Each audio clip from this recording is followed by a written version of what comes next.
It's my job to try and summarise all that you've heard today in an interesting way. Firstly, thank you for reliable technology.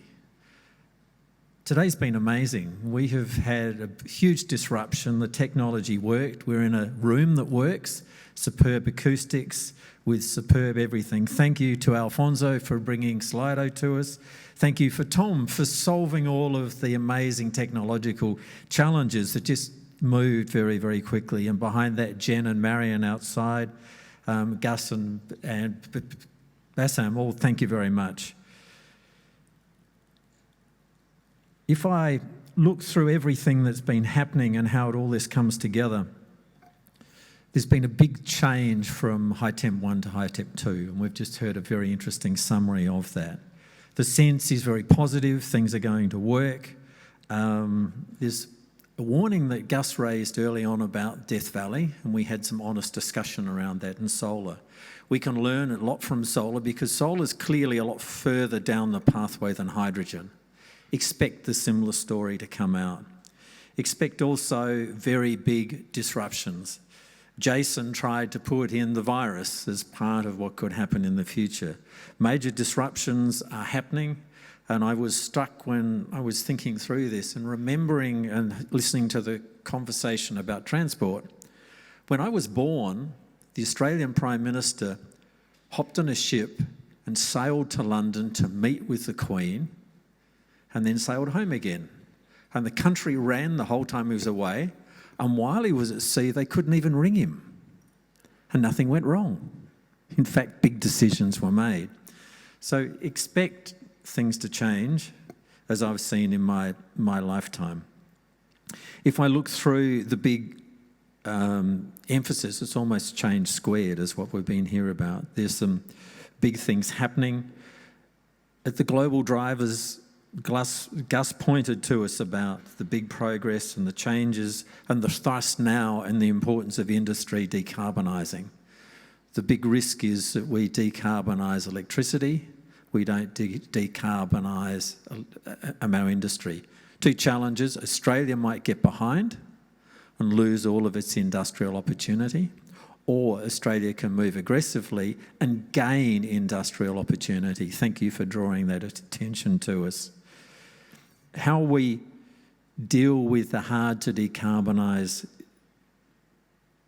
industries almost determines the future of Australia. I can present of an Australia as a dormitory nation to the rest of the world, or I can see, as we heard from some of our speakers, particularly Ross Garnaut, saying that this could become a future world where we are the industrial nation of the world, or one of them, because we have an energy future. If I listen carefully to Ellen and think what she was saying, she warned us that as well as the hard to decarbonise, there are the very hard to decarbonise industries. And for that, we will need to think about ways to sequester carbon, to do things innovatively and actually differently. There are going to be massive changes. Jason warned us that the industrial mix and location would be very, very different, and the future we've seen will probably be very, very different. Ross Garnaut pointed out, I think, a very, very important insight, and that was that the industries we're now talking about rely heavily on capital and not much labour. It's almost the thing that distinguishes us. All the technologies we're talking about don't need lots of people running around working hard. You build them and they operate. It's as simple as that. We're lucky that at the moment, the cost of capital is very cheap.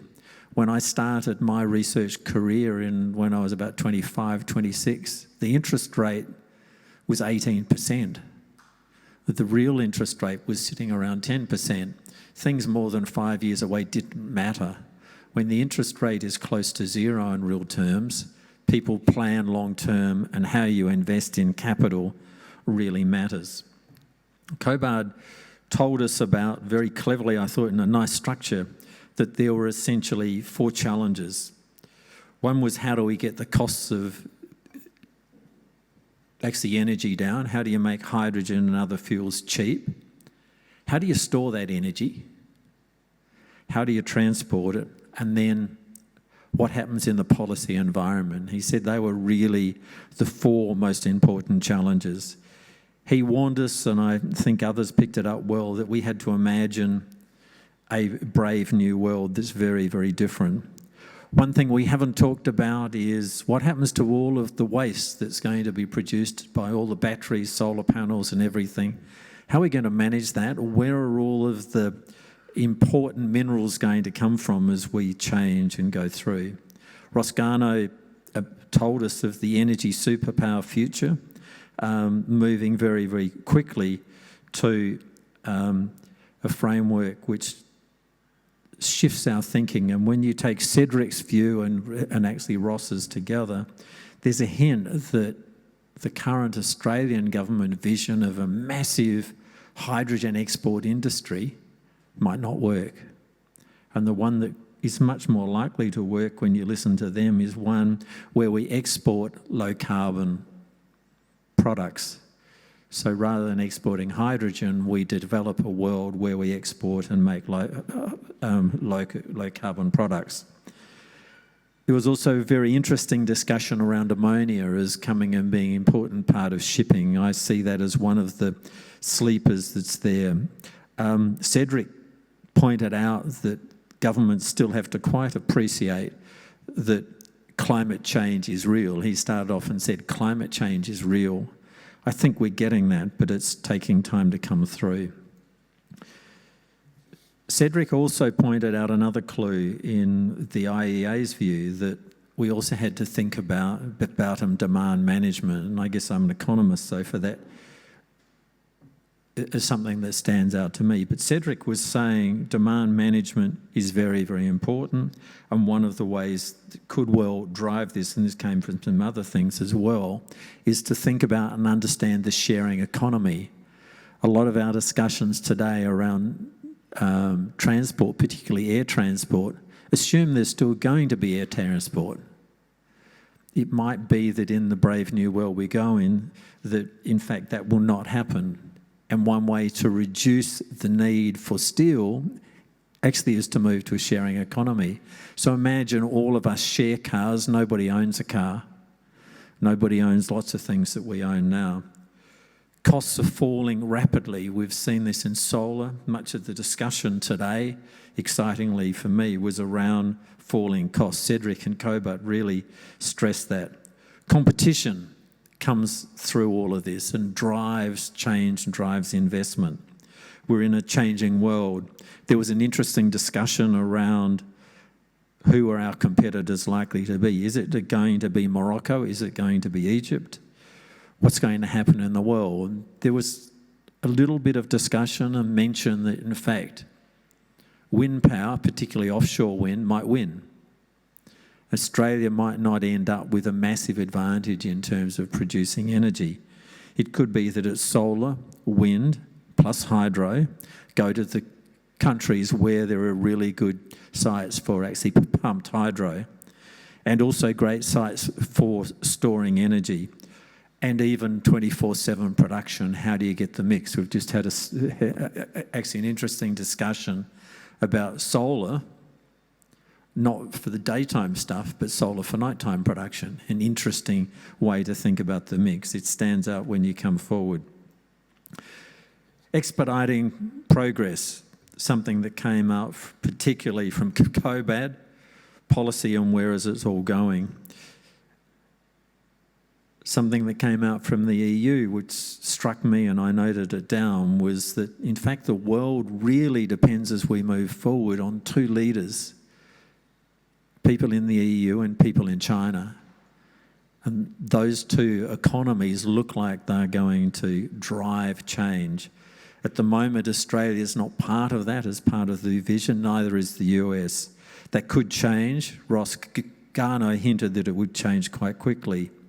Susanna came in and warned us of something which I think is very, very real and has certainly been discussed very, very seriously over in the EU. and that is border and carbon measures or tariffs.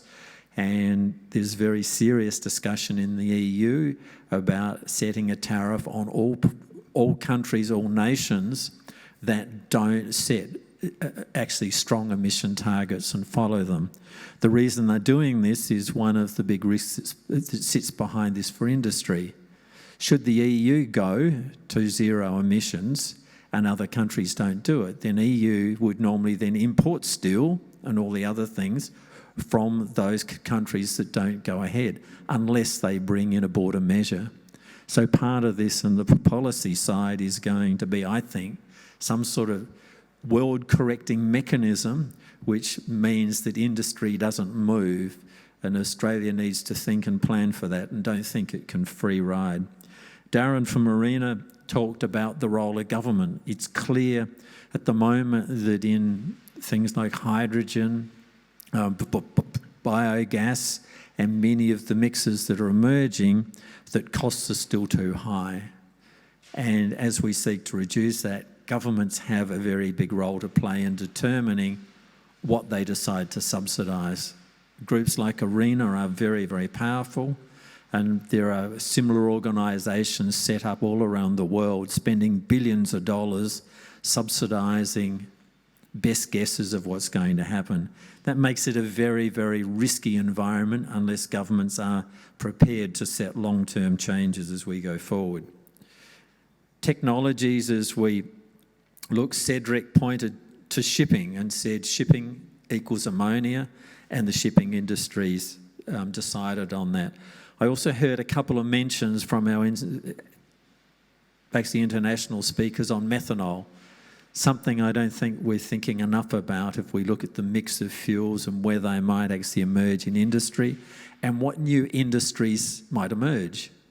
We need to think of actually methanol production simply as an industry that could be part of the future.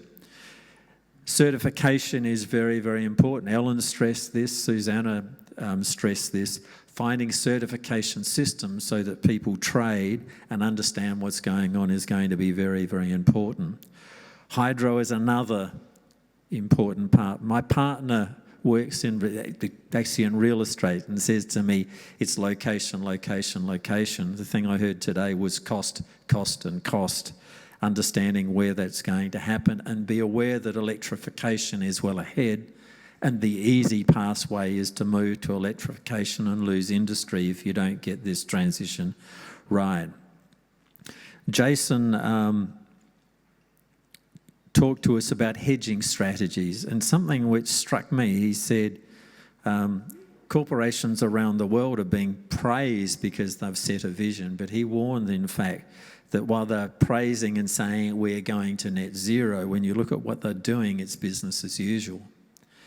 And he noted that what happens when you look at some systems is you declare an aspiration, you say you're going to do it, you start doing it, you find it's too hard, you freeze and you go back again. I thought that was an interesting insight, that we have to deal with hedging and governments hedging as well as we move forward. It's very important that we understand and we see coming over the horizon the costs of not dealing with climate change. And Ross Garno hinted at it, but I think there's an important thing for all of us to understand around that. The sleep is not really addressed as much as I would like it so far today, and we have another couple of days to talk around this, is an understanding of population growth and change. Countries like Europe probably aren't going to grow much more.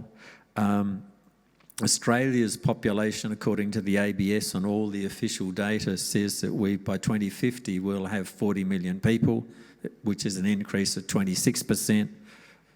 The world is in a similar vein, expected to increase by 25% through to 2050 on most of the projections around.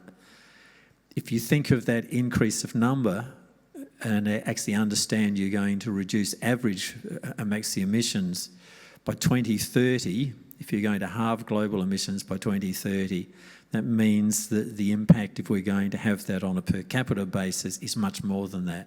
And we haven't talked through that enough. policy shocks that are starting to emerge, which actually Susanna stressed, are the emergence of clubs and things. What this says to me, that something that's very important is to think about systems thinking and how do we bring all that together.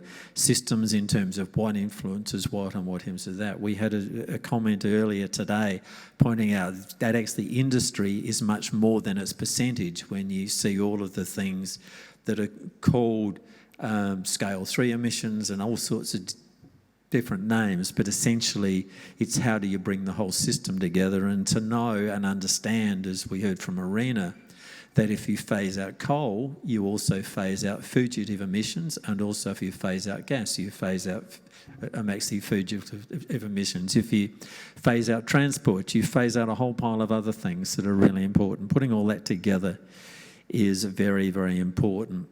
Scale is equally important. We've heard from many people today that the challenge now is to get very, very big electrolyzers in place, very, very big systems that replace what's there at the moment. If anything stands out in closing, my summary of today and the words that I heard most came from Kobad, who said, hydrogen is the new natural gas. And I think that's a very good way to close. So thank you for listening.